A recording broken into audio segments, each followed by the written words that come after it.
بسم اللہ الرحمن الرحیم۔ السلام علیکم۔ یہ لوگ بڑے ظالم لوگ ہیں۔ ہر بندہ جانتا ہے کہ غم میں حسین ہر کسی کو منانا چاہیے، لیکن یہ لوگ جہاں بھی نماز پڑھنے جاتے ہیں، جہاں بھی جاتے ہیں، سب سے پہلے ان کی جو ہے یہ کہتے ہیں کہ ہمیں 2 لاکھ 3 لاکھ 4 لاکھ چاہیے، پھر ایک نوحہ پڑھا جائے گا۔ یہ ہے ان کی روٹین، مطلب کہ امام حسین علیہ السلام کا گوشت بیچ کر کھانے والے یہ لوگ ہیں۔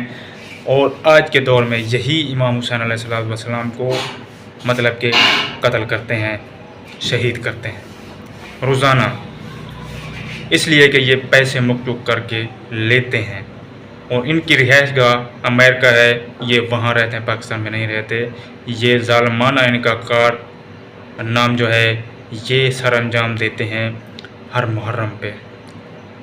حالانکہ آپ کو چاہیے کہ یہ نوحہ پڑھیں اور آپ کو جو ہدیہ ملے لے کر چلے جائیں، وہ نیاز امام حسین ہوتی ہے۔ اگلے سال آئیں، ضرور آئیں۔ لیکن لوگ کہتے ہیں کہ آئیں، یہ پہلے کہتے ہیں کہ ہمارے پاس اکاؤنٹ میں پیسے جو ہے پہلے بھیج دیں اور بعد میں ہم آ جائیں گے اور آپ کو نوحہ پڑھ دیں گے۔ اور کوئی بندہ ان کو ملنا چاہے، سب سے پہلے یہ نخرے کرتے ہیں۔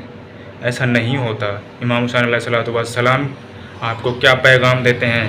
سب سے پہلے وہاں رجوع کیجئے اور بعد میں جو ہے اپنے آپ کو نوحہ خان کہلائیے۔ تو ملتے ہیں نیکسٹ ویڈیو میں۔ اللہ حافظ۔